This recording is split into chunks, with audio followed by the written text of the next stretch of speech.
नमस्कार, मैं हूं तानिया कसौदन। स्वागत है आपका न्यूज़ 7 हिंदी में। जहां एक तरफ मुस्लिम समुदाय बकरीद की तैयारियों में जुटा है, वहीं इस त्योहार और कुर्बानी की प्रथा को लेकर कहीं विरोध देखने को मिल रहा है तो कहीं बयानबाजी हो रही है। और इस विरोध की शुरुआत करी जगत गुरु रामभद्राचार्य ने। जी हां, हाल ही में जगत गुरु रामभद्राचार्य ने बकरीद को लेकर एक बयान दिया था, जिसमें उन्होंने बकरीद का विरोध करते हुए कहा, बकरा काटना दुष्ट का काम है, अगर कुर्बानी देनी है तो सिर काट दे।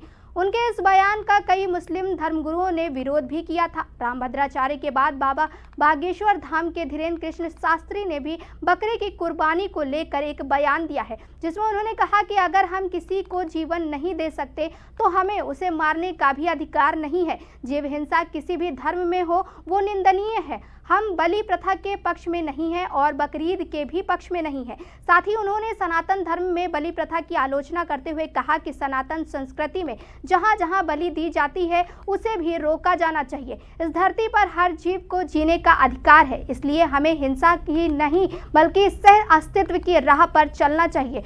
वहीं दूसरी तरफ विश्व हिंदू परिषद ने बकरीद पर होने वाली पशुओं की कुर्बानी को पशु क्रूरता से जोड़ते हुए इसका विरोध शुरू कर दिया है।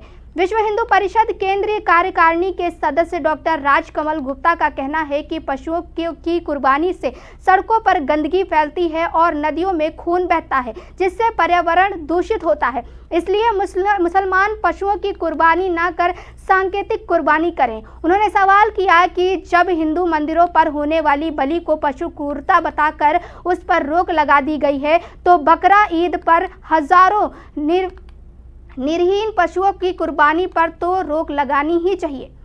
वहीं वीएचपी नेता ने पर्यावरण प्रेमियों की चुप्पी पर सवाल उठाते हुए कहा कि वे दिवाली पर तो उपदेश देते हैं, पर बकरीद पर क्यों चुप रहते हैं। इन सभी बयानों पर समाजवादी पार्टी के नेता और पूर्व सांसद डॉक्टर एससी हसन ने तीखी प्रतिक्रिया दी। उन्होंने हमला बोलते हुए कहा कि ऐसे लोग मुसलमानों को गालियां देकर ध्यान आकर्षित करते हैं और शायद बड़ा पद पाने की होड़ में है। उन्होंने आगे कहा कि कुर्बानी केवल इस्लाम में ही नहीं बल्कि हिंदू धर्म में भी बलि प्रथा मौजूद है। हम अपनी अच्छी चीज को अल्लाह को कुर्बान करते हैं। अल्लाह हमारा और इन जानवरों को पैदा करने वाला एक पालनहार है।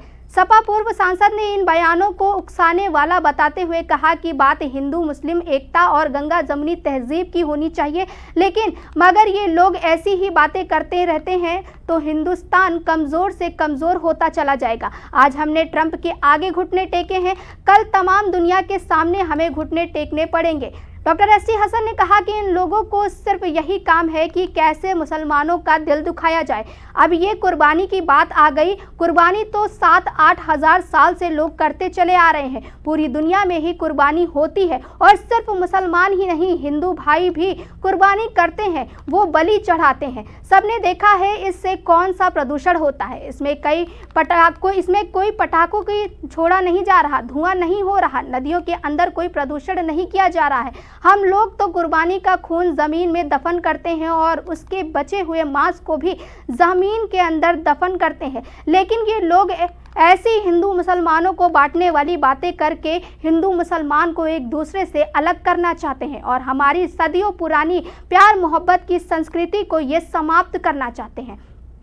आपको बता दें कि इस साल पूरे देश भर में ईद उल अजहा यानी बकरीद 7 जून के दिन मनाई जाएगी। इसके लिए मुस्लिम समुदाय की तैयारियां पूरी हो चुकी हैं। बकरीद केवल एक धार्मिक उत्सव ही नहीं बल्कि एक सामाजिक संदेश भी है जो त्याग, विश्वास और सेवा के महत्व को बताता है।